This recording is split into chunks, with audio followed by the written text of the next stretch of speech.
Welcome back, Rabbi Dr. Eliezer Brut, as we continue along this journey of discovering new manuscripts. And today, there's going to be a seismic shift in the focus of our conversation. Till now, we've been discussing new manuscripts of Rishonim, Maharsha, Chumash, and Medrash. Today, we're going to start discussing manuscripts of the Gemara itself. Many of you have heard of the Sefer Dikdukei Sofrim, which is a compilation of all kinds of Girsos and everything else. Today's episode is going to focus a lot on changing of Girsos. We all learn the Gemara, and we see Rashi has a Hachig Garsinon. We see the Bach changing Girsos. Where are they coming from? How are they doing that? We're going to focus on that today. As always, season 2 of Reb Chaim's Sofrim. And this Reb Chaim's Sofrim was the excuse to explore all this, because we're going to get back to Reb Chaim eventually. Dedicated L'Ilui Nishmas, Moshe Chaim and Yitzchak David, by an anonymous donor. We thank him so very much. And as mentioned before, we plan on putting out an episode on the origins of Ataras Nadarim and Kol Nidre. A donor would be greatly appreciated to cover this episode, and will be a great schos for the person and whoever they would like to dedicate it in memory of, or as a schos for. Rabbi Eliezer Brut brings it all to the table. And we're going to have a great episode on Taras Adarim and Kol Nidre. We are also looking forward to an episode on the Haskalah, on the Sfarim of Maseches Nazir, which is also right around the corner. So stay tuned for those episodes. Before Rabbi Dr. Eliezer Brut begins, a lot of what he talks about today was compiled in Yeshurun, and he'll elaborate a little bit more in Yeshurun, in Nisan Tafshin Ayin Aleph, in Chelek Chav Daled. Some of this was written down, but obviously we are 12 years later, and Rabbi Dr. Eliezer Brut has been hard at work updating and adding to this beautiful shir he's going to give today.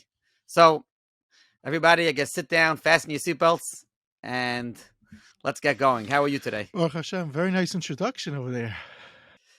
What do you have to say? So let's continue and follow up a couple of things from last time. Yes. Before we get into the Gemara manuscripts. So very brief, just two things that just recently came across. One is, in last episode specifically, we spoke about how there was different ways how Sfarim were published, and we spoke about Chevras Mekitzin Damim and the Ger Rebbe also started a machon, so to speak. Eventually, as we know today, there's many machons. I just wanted to mention that I came across, I quoted a few times already, the volume's called Shnei Star V'Dar from the Dessler collection, and volume 6 has in 1878 in Yerushalayim there was many manuscripts, and there was an attempt also to create a machon to publish it. The attempt was supposed to be published was the Rabbi Yaakov Mordechai Hirschenson, and Dessler prints in this volume 6 the Kol Kaira, in a photocopy of it. It's beautifully written and in Safras letters, the importance of publishing Rishonim and the plans, and it's similar to the plans of the other machons, and it had askamas of various gedolim. It seems to have not been able to take off. He was successful, at least later on, publishing the Arzarua, which we've discussed in an earlier episode. That's Har number 1. And Har number 2 is, a few years back, sometimes there's a gadol that in history we know about them, but there's really nothing left behind from them. Sometimes there's material left behind from them, but it's not published. It's not zeicher to be published until who knows what happens, and Hashem Yisbarach causes that it gets published. One such person was the Maggid of Vilna, who was a tremendous Talmud Chacham for many years. His name was Reb Zalman Zev ben Rabbi Cheskel Feivel. His father was the famous author of the Toldos Adam, and he was the Maggid of Vilna for numerous years. I would say 30 years or something. Maybe he dies like 1867 or something. And he was a tremendous Talmud Chacham also. Just to understand, he wasn't just a guy that knew how to speak well. When there was the fight in Volozhin of who should be the Rosh Hashiva, the Netziv, the Beis Halevi, he was called in to be on the Bezdin. You're not a slouch if you're on that. And it's now. In his lifetime, he was famous, the Maggid of Vilna and everything, but they found drushes of his, Hespedim and stuff, a whole volume. It seems to be in the YU library, It was published a few years back in 2006, I believe. Drushes Hamagami Vilna. Incredible materials can be found in this volume. It has not yet been used to how much material is in here. In the course of a drasha, he talks about how we find Achreinim arguing on Rishonim, or if they should or they shouldn't, and the famous thing, the famous Gemara and Shabbos, and Rishonim B'nei Adam, what are we? And the famous Mashal he quotes about that we're midgets on the shoulders of giants, and he talks all about this thing. He says sometimes we find that Achreinim ask on Rishonim questions, and they're not yored to the oimik of the kavana of the Rishonim. Other times it sounds like the Achreinim might even be right. But he says if we would be able to understand the Rishonim, many times the Rishonim are probably right. Just we're weaker and we're not able to understand them. So he says he brings an interesting laskama from the Ar Chadash on the Sefer Shara Melech. It seems there was a dion in Taisus and Ksuvis, and basically there's a Maharshal asks a question, the Maharshal asks this question, and the Pnei Yeshua has an answer, and the Maharshal talks about it. There's a whole tumult in the Gedolei Achreinim. He says, Lamaisa, later on, what was published, the Shitim Kubetzis. And we see from the Shitim Kubetzis, the whole dion back and forth was found where? Dion, Rabbenu Tam, and the Ri. So he says, here we see the Achreinim, they're not better, that we see the galus of the Rishonim, and it just takes time to understand it and to penetrate it. And sometimes we're zeicha with all these new Rishonim to see these conversations that Achreinim are having, that they knew this and they were well aware of all this. He has an unbelievable drasha, what he does with this and everything that's beyond the scope. But I feel that we're talking so much the past few episodes and the chashivas of a lot of times of these discoveries of Rishonim. Many times when one opens them up, you will see that the Rishonim already knew what the Achreinim are handling later on. Okay, these are just two aris, and now we'll just get down to the main episode today. So you mentioned very clearly what we plan on doing. So now with that, I'm just to add a drop to that and to tie into Reb Chaim Kanievsky, because that's the excuse for the tangent, and then we'll go straight to the topics. Okay, the point is like this. Up till now, we've discussed that there's tremendous significance, there's tremendous discoveries and publications of Rishonim. We were focusing mostly on Rishonim on Halacha and Rishonim on Shas, and we mentioned just a little bit that there's the same thing is happening in Rishonim on Chumash and Midrashi Halacha and Midrashi Haggadah. Okay, the elephant in the room is, up till now, that's a pshat and a sugya. But what about the actual Girsa of the Gemara? If you open up a Rishon and you see a different Girsa, does that even happen? And the answer is yes, it does. And what's the story about that? And especially very relevant now, we're recording while we're learning a Dharam, and every other page, right? The Ran is a different Girsa. Let's not read it the way it's in our Gemara. Let's read it differently. Those learning Yerushalmi, which I'm not sure you're going to discuss now, it's probably a whole separate discussion that is also full of it. But let's stick to Bavli. But yes, Yerushalmi, then forget about that. We did speak a little bit about it when we spoke about Yerushalmi, when we had a whole episode about Yerushalmi Shkolm. We mentioned a little bit about this. But today we're focusing this. Okay, now. So just to start, and these two pieces will help us have a broader thing, and then we'll get to it, which is like this. In the 1820s, a Yid was born, Aaron Yelnek. Not getting into his historical background, he dies in 1893. A significant discovery of his was that he found numerous Midrashim that he published in volumes called Batei Medrash, and these are numerous Midrashim, small Midrashim, and obviously the question is, what are all these Midrashim about? And this starts being published in 1853 until 1877. It's nice too today, if one finds it, it's two nice fat volumes of many different Midrashim. Later on, in 1915, a Yid known as Eisenstein, he was famous for putting out all these volumes called Otzar this, Otzar that, Otzar Yisrael, which was an encyclopedia. And one of the volumes that he put out was called Otzar Midrashim. And this is a collection of Midrashim based on Yalnek. He gives Yalnek full credit, and then he adds on more Midrashim that were discovered ever since 1877 with Yalnek.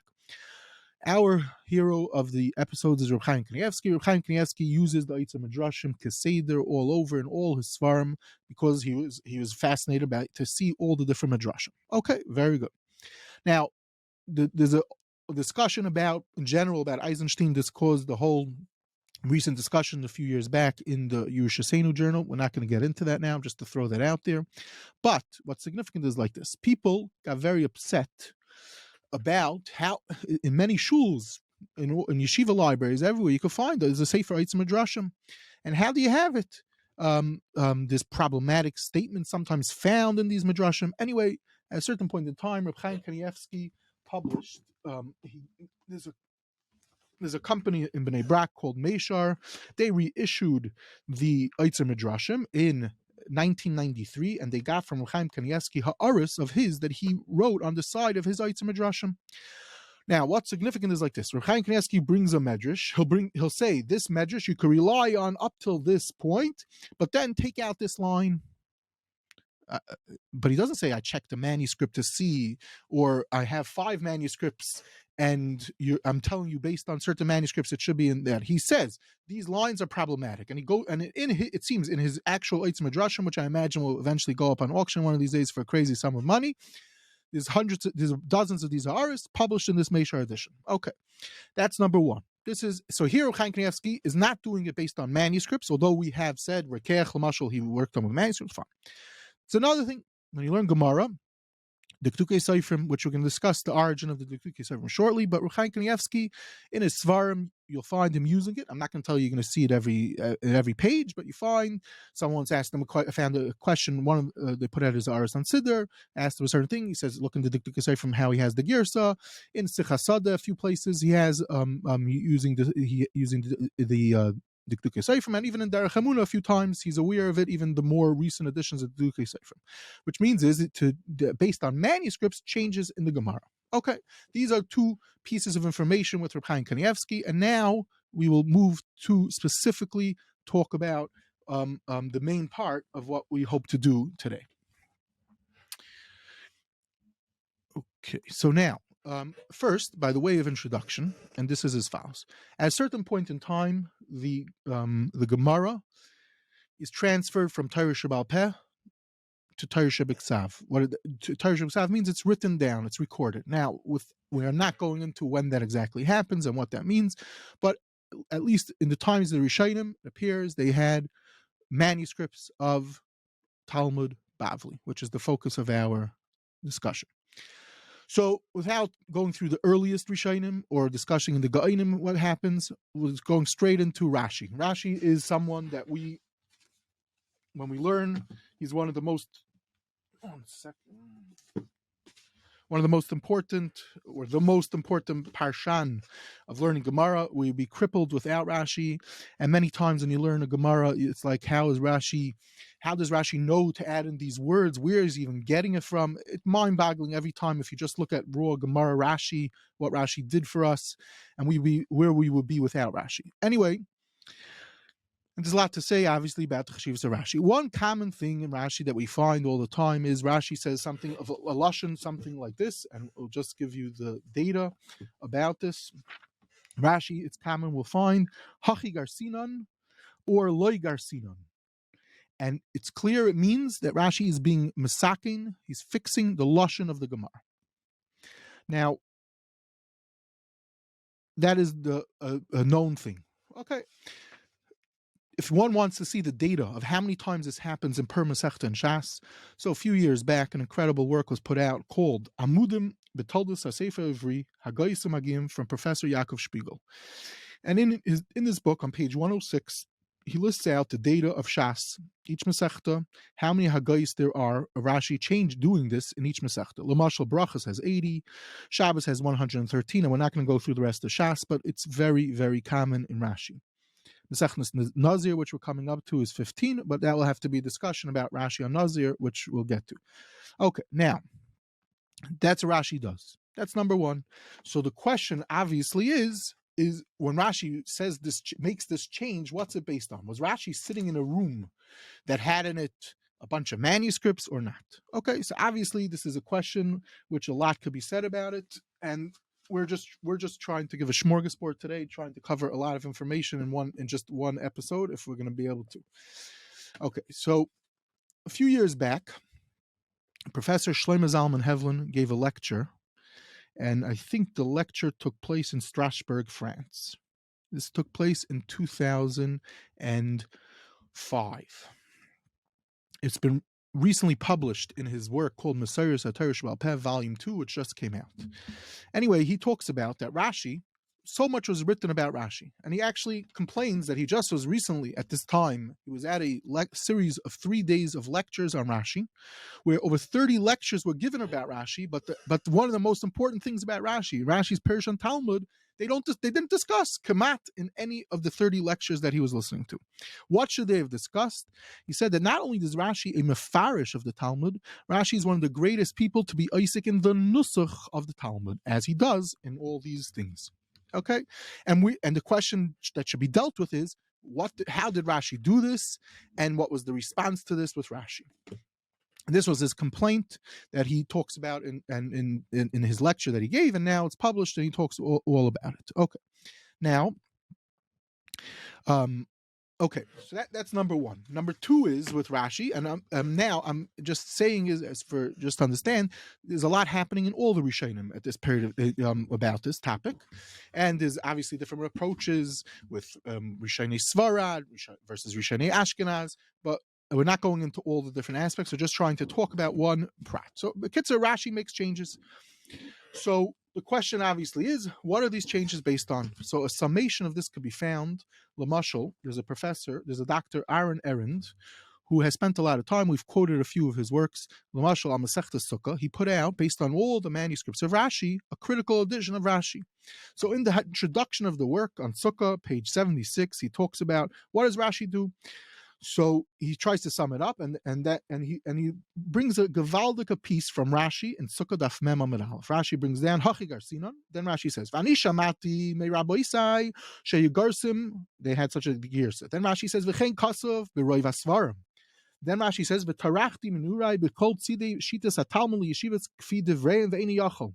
Then Rashi says, "Umatzasi Girsa zu beseder shel Xaviad shel Rabbenu Gershom ben Yehuda ubeseder shel Rabbenu Yitzchak ben Menachem Kasav v'loy Muga." The Kitzur, you see here Rashi talking about seeing manuscripts of Talmud of people from his time, his Rabbeim and other people.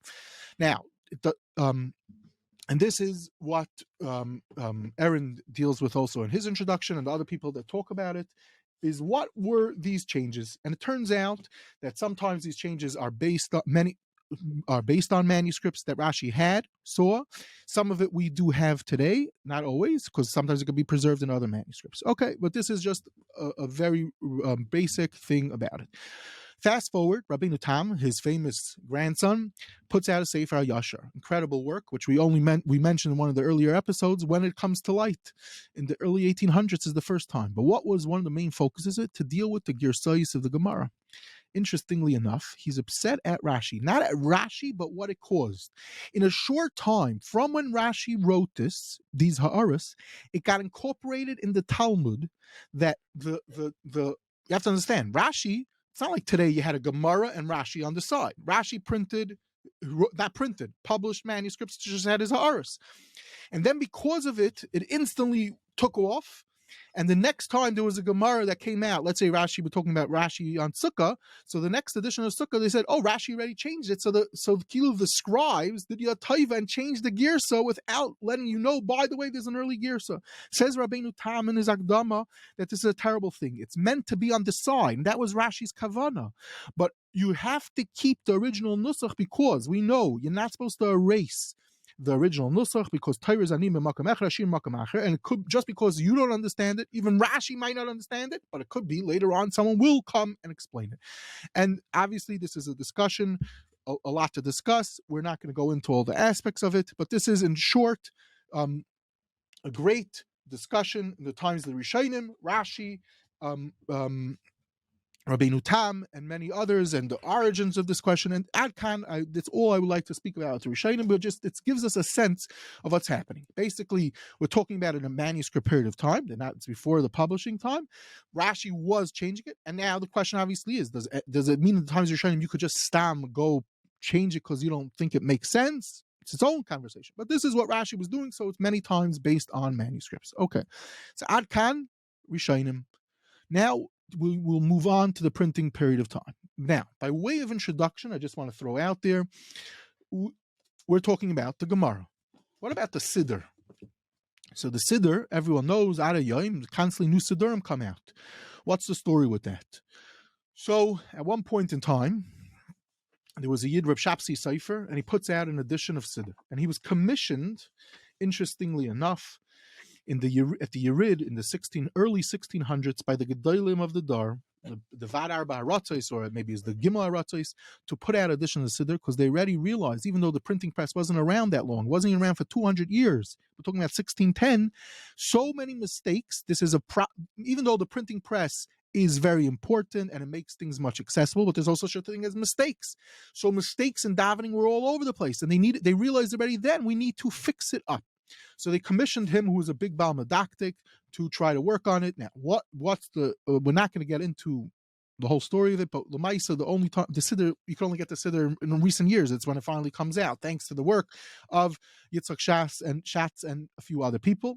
But earlier on, in 1979, Stefan Reif published a book on it based on his doctorate under Naftali Vider, called Shabsi Sofer and his prayer book, where there he already published various pieces of it. Now, why am I bringing this in? Very simple. One of the key ways how Shabsi Sofer made his corrections was through manuscripts of Siddur and Machzorim and Gemaras that he had to use for this thing. Now, what's the point?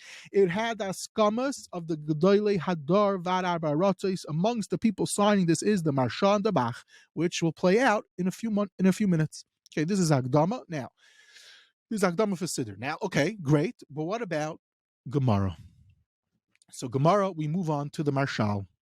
So the Maharshal, which is worthy of many episodes, the chashivas of this gadol, but one of the things was he was myrdik into the nusach of the Gemara.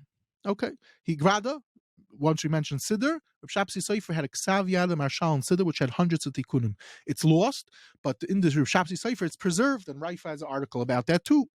Anyway, be that as it may, when you talk about the Gemara, so the Maharshal was checking the printed. At that time, there weren't that many publications of Gemara. There was only Bramberg editions and a few others. So let's say there was 2-3 editions of the Bramberg edition, and he was making changes on this. So obviously, we have to understand what was the manuscripts that the printing press used for the Gemara. Okay, and the Maharshal, when he's making the changes, didn't mean that the Maharshal had manuscripts in front of him, or was a mitzvah svara. Okay. Those are valid questions that need to be explored, which we're not going to go into. Again, I refer you to the book of Spiegel, and there's a work of Yitzchak Ron. Just to mention something comical, that not comical to some, not necessarily to everyone, but the Oz V'Hadar there was an article in Oz V'Hadar when they were talking about their Shas in 2008 that took place. This interview took place in 2008. So the editors, the chief editors of Oz V'Hadar, they realized that there's a lot. It's not so pasha to understand the Maharshal's ha'aris that are found in the back of the Gemara, Chochmas Shlomo. So someone brought to them attention that there's a Yid Yitzchak Ron, and they write Hevlin in his new book brings a photocopy of this article. Like they found out that there's a guy that worked on it. Anyway, but the point is, this Yitzchak Ron worked on to establish what was the Maharshal working on, what was he correcting. Now, what happened is like this, similar to Rashi. The Maharshal was not touching the Gemara. He wrote Ha'aris on the side of his Gemara. After he dies in 1582, a chibur comes out, Chochmas Shlomo. And these were corrections of the various editions that he had of the Gemara. He never meant it to be incorporated into the Gemara. It should be on the side. The printers decided to do a taiva, and they took ha'aris from his and fixed the Gemara already, which causes a problem, because not necessarily, maybe you're going to find a manuscript not like the Maharshal, maybe there's a Rishon that the Maharshal didn't see, and all these changes can play. It doesn't happen once, not twice, many times. Anyway, the point is that if one wants to read the work of this Ron, a lot of it has recently been published in this recent volume that I'm quoting from Hevlin, called Messiah Satirish Shabal Peh. He publishes, with the permission of Ron, part of his doctorate on the subject, where he discusses a lot about what the Maharshal is doing. So basically, it was like this: the Maharshal is reading the Gemara beyond carefully, and he's making changes. Some of those changes are from manuscript, but not all of them are. And that this is the conclusion of Ron, and this is the conclusion of Spiegel, by intensely learning and comparing the different things. Now, he does seem to have manuscripts. He had manuscripts of some Rishonim, but mostly it was not done with the usage of manuscripts. Now, and this is obviously the Maharshal, one of the gedolim of probably from the greatest of the achronim that we have. He was able to do it. It does not necessarily mean just because the Maharshal is doing it that anyone could do it. That's an obvious point to me. Now we go a drop forward in the generations I just mentioned, the Shabsi Sefer Siddur. So the Maharsha and the Bach who gave Haskamas. So everyone knows, anyone who learns Maharsha and Bach, everyone's always wondering. I'm asked this question all the time. What are those ha'aros on the side of the Bach? Are they based on manuscripts? The Maharsha, when he makes changes, are they based on manuscripts? The conclusion of Yaakov Spiegel in this book, based on intense looking into this, and some other people that have also looked into this, for the most part, or maybe almost always, are not based on manuscripts. These are based on Svara. Now, it does not necessarily mean, and I don't think you really will find such a thing, that the Gemara is going to say Otzar and they say it must mean it's mutter. Those are usually not the changes that you're going to find them, but a lot of times you'll see, today when we do have manuscripts that the Bach and Maharshal didn't have, many times we'll see that they were mechavin mamish, they were spot on. They knew, they were sensitive to the words of everything in the Gemara, and they picked up tons and tons of mistakes. Okay, this is the famous achronim that people know about. We have is the Maharshal, the Bach, Maharshal. Okay, now let's just mention one other person that's important for our story. Just everyone likes to talk about it, is the Vilna Gaon. One of the most famous things about the Vilna Gaon is that he's Maharsha and Girsos. You learn Bavli, you see these ha'aros. In his Yerushalmi, it's his own conversation. And legend has it that the Vilna Gaon saw manuscripts. One of the things when he traveled, whether it was in the Galus Hagra, when he went on his famous Galus, he saw manuscripts, and that's what it's changing about. Intense looking into this seems that this is not the case. It's not based on manuscripts. Now, I would like to say that it's pashut, that it's not based on manuscripts. And the reason is because Reb Chaim Volozhiner, Reb Avram ben Agra, and the Pasha Shulchan all talk about barichos in numerous places about how the Gra made shinuyim. Never, they could have just said the obvious thing. He had manuscripts. The Gra had manuscripts, but not necessarily a Gemara. He had manuscripts of some Rishonim. He had manuscripts of Sfarim on Kabbalah. Rav Avram and Gra had a crazy amount of Sfarim that he saw. They don't talk about using manuscripts all the time. You'll see, and it's not once, not twice. It's 5-6 times. Pasha Shulchan devotes a few pages to this topic. Rav Avram and Gra talks about it. They say it's based on his yeda in Kol HaTorah Kula, how he was able to do what he was able to do with his knowledge of everything. That's how he did it. He had a knowledge, as we now know, of literally Kol HaTorah Shebakula, Bavli, Yerushalmi, Tosefta, you name it, everything this man knew. That's one of the things that made him so unique, and that's how he made the shinuyim. And it's clear. I don't even know why. It seems that this story, I guess it's a good story that he went around, and this is one of the things he was doing. It seems to be, I'm saying that these three people, they talk about it, they would say, by the way, he saw manuscripts, because they talk about the Galus. Rabbenu talks about the Galus a few times. You should say, by the way, one of the things my father did, once he was around, he traveled all over Europe. We now know, and he doesn't mention it. Okay, anyway, this is Ad Kan, the introduction to the next part of the episode. Okay. So now the question is, if I'm telling you, the conclusion is there's not really being done up in manuscripts. When does this change? So interestingly enough, in 1755, the great Korban Nesanel, who dies in 1769, publishes a work on the Rush. Very well known. Eventually it's published in the standard Rush, and it's now found in your back of your Shas Vilna. Okay. So again, just to throw out there, interesting history of the Korban Nesanel from his son Rabbi Didier Weil can be found in the earlier mentioned Shneis Dar V'Dar from Rav Dessler, Volume 6. It just published in recent years. Fascinating to see the greatness of this guy in the Korban Nesanel. Anyway, a lot of times one will see in the back of a Sefer, especially older Svarim, that you'll see Shaloi Lahaitzi Anir Chalak. So not to waste, there's a little space over here. Let me write a ha'ara. A lot of times these ha'aras are lost. Here I would say this ha'ara caused a storm. Bekitzer, the Korban Nesanel says, I have space, so he's going to write two ha'aras. One's 4 lines. Each ha'ara is 4 lines. One is he has a question about a Gemara in Brachas Daf Lamed Daled, and he says like this, to answer it up is a problem, he says. The people don't know Pshan's Gemara. He says, Verisi b'shas al klaf. And then he says the correction, and this is the Girsa, he says, this is the Girsa that Rashi had, and that would explain Rashi, which goes very good with what we said earlier. If you go further, the next piece he says, there's a problem with a specific piece in Targum Onkelos, and he says, I found a Targum Klaf Mikama Meis Shana. and it didn't have like that. So we see there's a printing mistake in this Targum. This is what the Korban Nesanel publishes in the back of a Sefer in 1755. Gewaldig.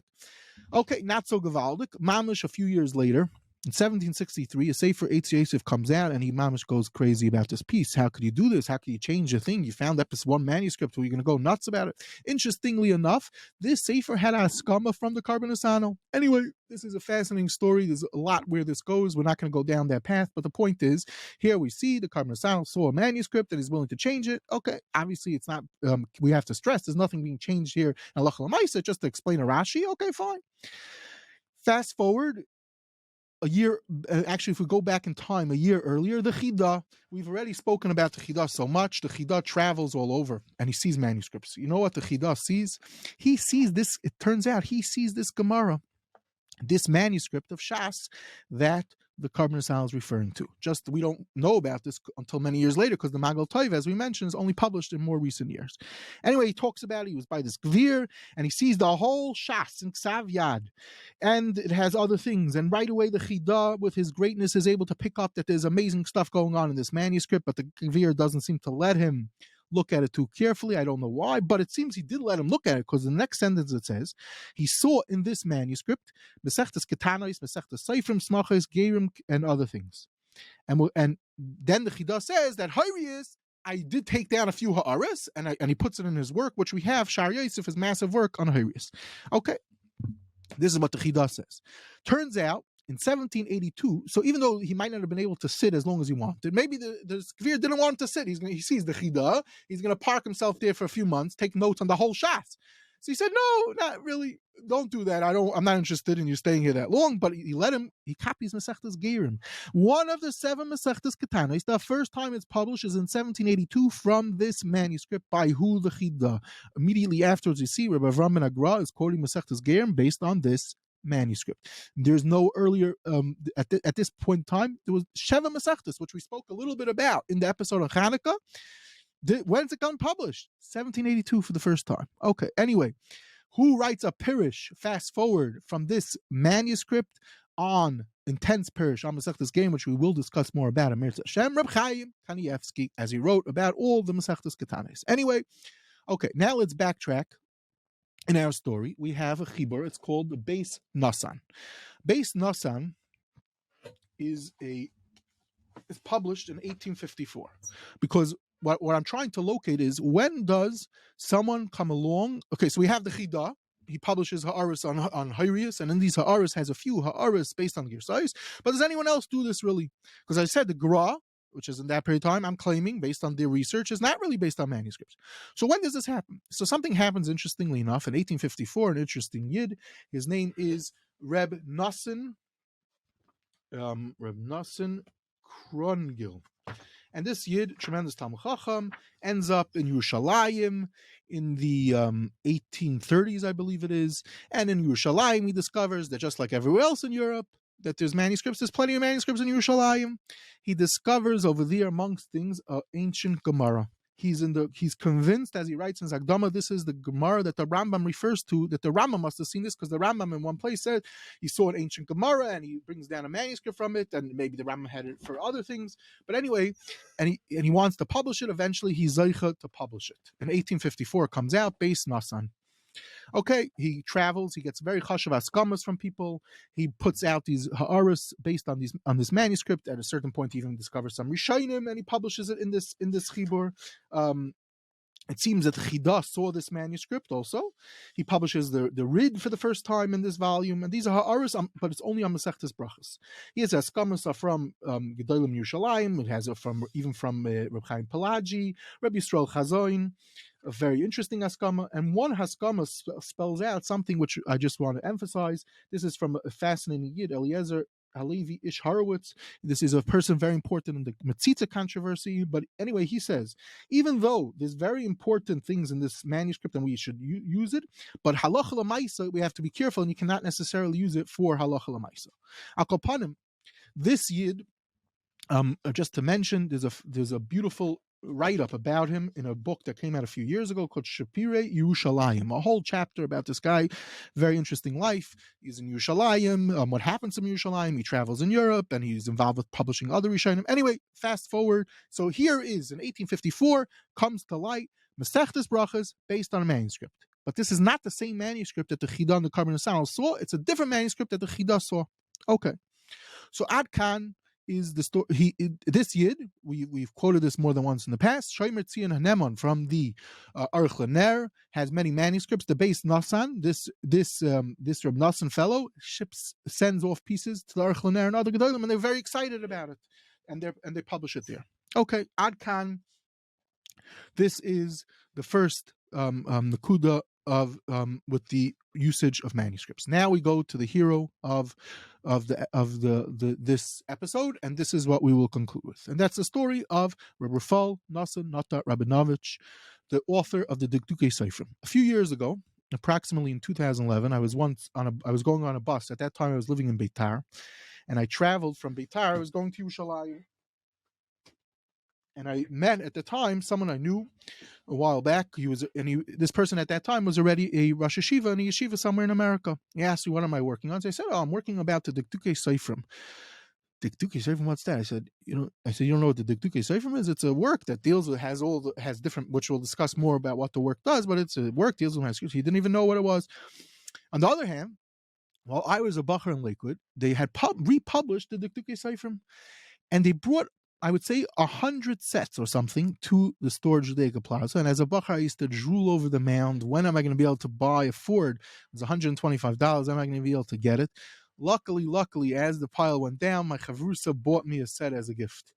But this was in the year 2002. It was published.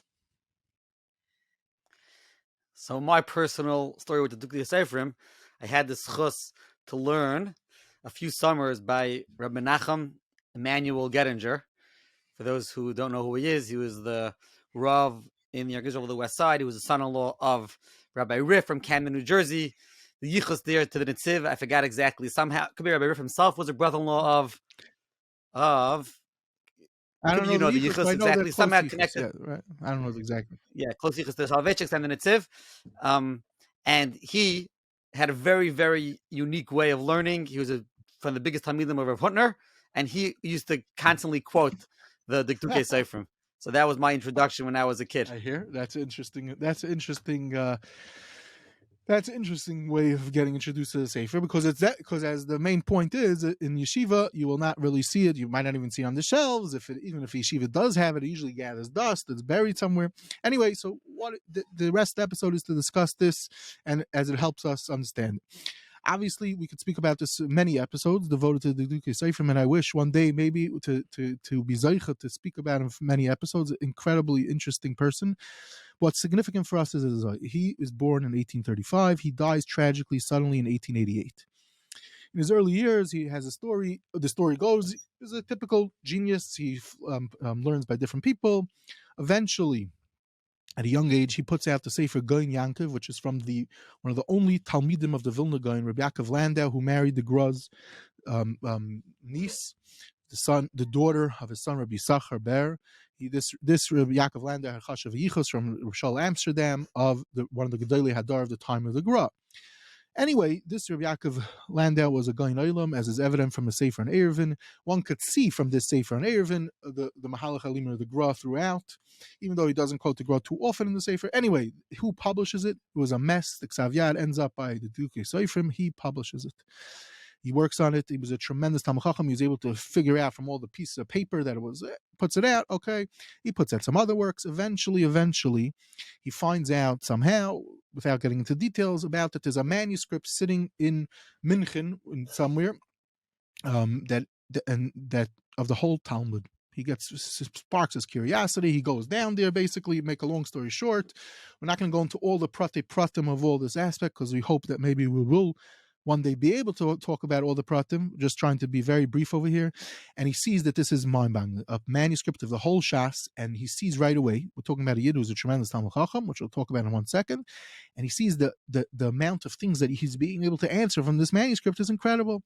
Anyway, make a long story short, he starts copying certain stuff, and he wants to know, should he go ahead and publish or collect this transcribe this whole manuscript and publish it.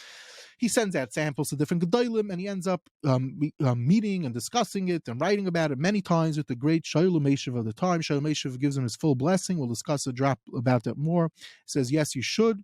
And the conclusion is that what he does is he's not going to just put out the manuscript because there's a manuscript. He shows what the significance of the manuscript is based on the Rishonim that we have and many Rishonim that he had a manuscript. Now let me explain a drop more about this. He ends up having to live there. He spends years there transcribing it, and as he started working on it, the project gets bigger and bigger. Okay, now how does he support himself and how does he do this? Very simple. Now, it's not simple, but he was a moicher of svarim. He was an expert of rare svarim, and he was building up a massive collection to do this. Originally, he started the project. He just had the manuscript of the Gemara, but then he started to broaden the project, tracking down if there's other manuscripts of Gemara. He located through contacts and people and the different people. He became close with Gedolim that had collections and other types of people that had interesting collections. He also used to sell them books, and they used to all help each other. He used to help them. He used to tell them about manuscripts that should be printed. He would sell the manuscripts, and he developed a tremendous knowledge, not only in the Gemara and tracking down as many Gemara. I believe by the time he finished his, before he dies, where he publishes most of, he publishes on Mayid, Nezikin, parts of Kachim. He does not do Nashim, sadly, but he does Ram also a little bit. He had seen over 40 different manuscripts of Shas from different places. But interestingly enough, Yaakov Zusman already points this out today, that there's no whole existing manuscript of Shas other than this manuscript, which was the manuscript at the Chida and the Korban Nesanel, which we began earlier our story, that this is the manuscript that they saw. The Chida already chapped this tremendous things over here, and this is what he went ahead to map out and show by going carefully through this Ksav Yad. Now, the Shalom Meshiv, just understand, there's an eyewitness account that says that when he came into the room, the Shalom Meshiv would stand up for this young person, Malay Kaimasai. He was a Yid that knew Kala Tairakul on his fingertips, Bavli, Yerushalmi, Rishonim, everything. He seemed to have had some type of photographic memory. Today, just understand this, the Dikdukei Sefer on Nashim wasn't published. He published on everything else but Nashim. He published in a record amount of time compared to places with computers and mechons and staffs of people where they still didn't finish. Just now, Nazir came out, Lamashal. They're still not even finished. Okay, now, to be fair, they have more manuscripts than him. They have more data than him. But there's a bunch of people working on it. This man he would go through a Gemara. He would automatically remember there's a Girsa over here in this Rishon. That could be Miyoshev. There's this Girsa. And a lot of the Rishonim that he was working with was from his collection that only he had them, the manuscripts that he had, that he was using.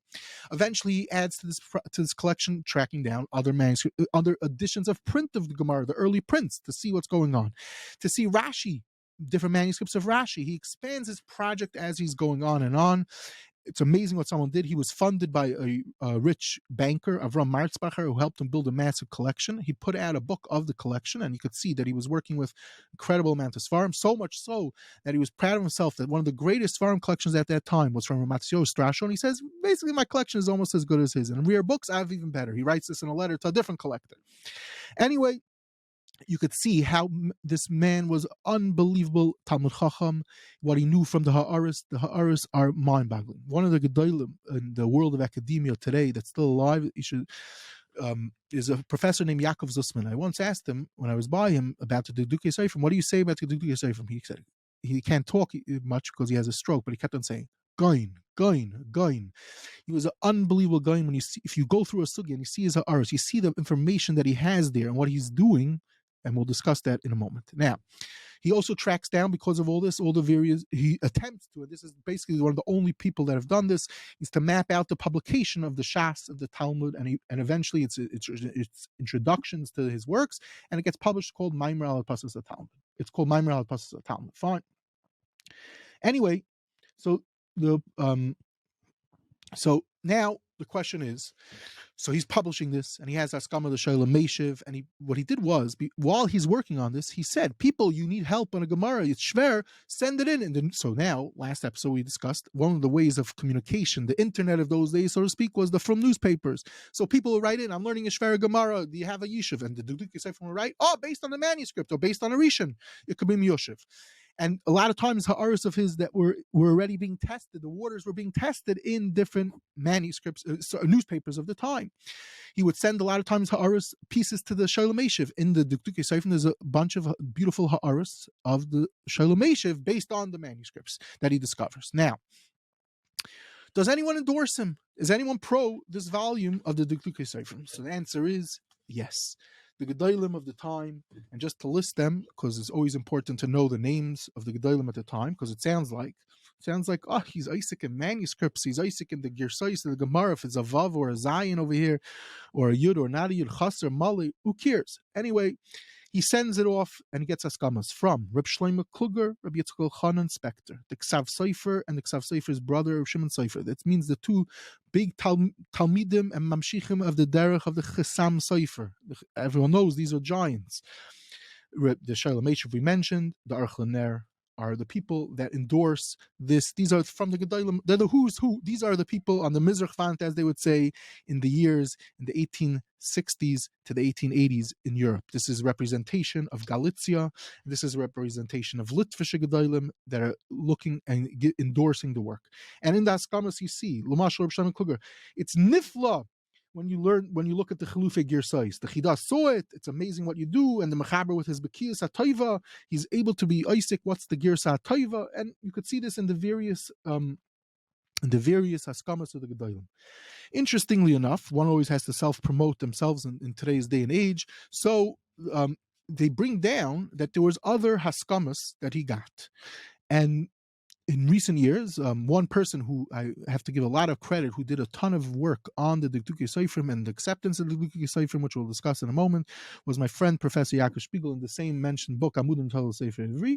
So he also couldn't locate certain askamas that people bring down that he got. Now, in the outset, Ramesha mentioned that I wrote an article about this in 2011. What happened is that we have to give a lot of credit over here. Is the Yeshurin, Rabbi Gottesman, Rishon felt that the yeshiva world does not properly give recognition to the Dikdukei Sofrim, so he decided he wants to put out an issue devoted to him. So he puts out issue number 23. He got some manuscripts of the Dikdukei Sofrim, and two people started writing up the history based on Spiegel and adding new stuff about the history of about this Rabinovich. I don't know what the reason was. They weren't able to finish it. It was too much. They couldn't meet the deadline. Anyway, he asked me if I want to, I was recruited through his good friend and my good friend, Dr. Shlomo Sprecher, to write an article about the acceptance and how the Gedolim looked at this work and who uses the work as the Dikdukei Sofrim, and that's what could be found over here. So I went to look, is there any way to find these missing Haskamas? The answer was, I couldn't find it either. And Spiegel, who's an expert on the Jewish book, as is well known, he spent time looking, checking everything. Okay, towards the end, right, literally right before the article is about to be published, one late night, by Rabbi Shmuel Ashkenazi, who I've mentioned in the past, I've written about him, and I see in his library the Dikdukei Sofrim. So I said to him, maybe you know whatever happened with these missing Haskamas. So he didn't remember. He was already almost 100 years old at the time. So he said, but bring me down my copy. Let me see what you're talking about. We take it down, and lo and behold, the missing Haskamas are in the edition of in his house. So late one Thursday night, you discover right before it's about to go to print the missing Haskamas. Who are these people? Reb Tzvi Hirsch Arnstein, Reb Shmuel Salant, Reb Meir Orbach, and various Gedolim of Svardische Gedolim in Eretz Yisrael. So we found another and almost 8 more Haskamas to this work of Gedolim at the time. Now, just to understand, and they also endorse it. Now, I just want to mention, we're throwing out there Shmuel Salant. This is a fascinating, its own story. I'm not going to go into Barichos, but Reb Shmuel Salant, in the 1880s, there was a Gemara, I think it was in Bechayres. So Reb Shmuel Salant said, maybe it's a Taisa Sefer. Someone went and said, no, it's not a Taisa Sefer. How can you just change it? And for the next, who knows how many years, there was a write-up. This person, his name was Aaron Blumenthal, the Sefer Shari Simcha from Aleph Reish Malachi, one of the great experts of Svarim, published this Blumenthal's material. So this Blumenthal right then wrote a hara. How could Shmuel Salant change the Girsa? What he thinks he could just change a Girsa, which plays out, and obviously in this whole conversation which we're having, it was not based on the Dikdukei Sofrim, but Shmuel Salant was one of the people that gave Haskama. Okay, anyway, that's a side point. I'm not going to go into that. Anyway, bottom line is that this is something that that we discovered in these missing askamas. Now, just to wrap up, a few points to with this episode, which is as follows. This is another few minutes. We hold on just a few more minutes, and we'll put you out of your misery. And the story goes like this. Up till now, we said, okay, we're talking a little bit about the Dikdukei Sofrim and all these things. Fine. Who cares about this? And what is he even doing? So first of all, a book that I've quoted already a few times, and this is an incredible book. The way I was introduced to this was my Rosh Yeshiva, Reb Zelig Epstein, was fond of, ever since I was in 10th grade, I heard him quoting from it. When I read the book, I read it numerous times. Each time, I cannot get over how amazing this book is. This book was written by Rameir Halpern about the Minsker Gadol. He was the Malamed, he was the tutor of the kids of the Minsker Gadol, and there's so much insight, so many things in here about the great Minsker Gadol, Rev Perlman. Now, amongst the things was, the Dikdukei Sofrim was coming out in that period of time. So what do you think the Argal is going to say about it? So one quote he says, Kol ois va'ois, shebedivrei Chazal ha'isa chashuva v'shkula be'einav. And then he says, the Chibur, Dikdukei Sofrim, was so important for him. And he says, V'kama pa'amim ha'yamara ki al pi shinei katan benuscha misyashvim ba kama divrei gedolei rishonim. That we weren't able to be oimid on Seif Daitim. Another place he says, when he found a Girsa that he was able to be miyashiv, his eyes used to light up. He said it was mamish chaviv to him. Reb Isser Zalman Meltzer, who we also have already established is very into manuscripts with the work on the Ramban, says if he would have the koyach, he would continue to finish up the project of the Dikdukei Sofrim on Kachim and the parts that wasn't. He says it was very too weak. This is, and it's Kiyadua, Reb Isser Zalman Meltzer was weak, and he was a bracha that he lived as long as he did. That's its own story. Anyway, he brings that Dikdukei Sofrim in his Chibur Even Azal. So much so, it's interesting to note that that when Rav Isser Zalman Meltzer on the work Even Azal won the Rav Kook Prize, which is its own story. And Reb Zevin wrote about it. He says, one of the things that you will not find yeshivish people using is the Dikdukei Sofrim. And he points this out. And it could be even Reb Zevin was involved with him getting the award. Why he took the award is his own story. But anyway, in later edition, I don't know why, in the Ishim Vashitas, where he talks about Reb Isser Zalman Meltzer, it's not there that he emphasized in this point. Anyway, Spiegel goes ahead and collects a huge collection of people from that period of time onwards that are using this work, the Dikdukei Sofrim. I went, based on Spiegel, I went and checked and added many more names through different collections that I collected over the years of Gedolim, Mamish, who's who of Gedolim that were using it. One could find it in his work and in my work on this. And today with Otzar Chochmas, these were done without Otzar Chochmas searches, so it's mind-boggling how many times one could find that it's used. Okay, so now it's used, and very good. What's the point of this? So just to, and this is to touch up, to conclude with this, is one of the things what you find emphasis already in the various haskamas is that when you learn the Gemara, the Shalom Eshev emphasizes this, and we find that the Dikdukei Sofrim mentions this Barichos, is that a lot of times in the Gemara, the Seder Hadairis of the Tanaim, the names of who says the Messiah is messed up. And you'll see already, Rashi will say something, Taisus will say something, Rishonim, and a lot of times that plays out in the whole story and understanding the story. And sometimes in Agad to Gemara, 2-3 words can be missing, it throws off.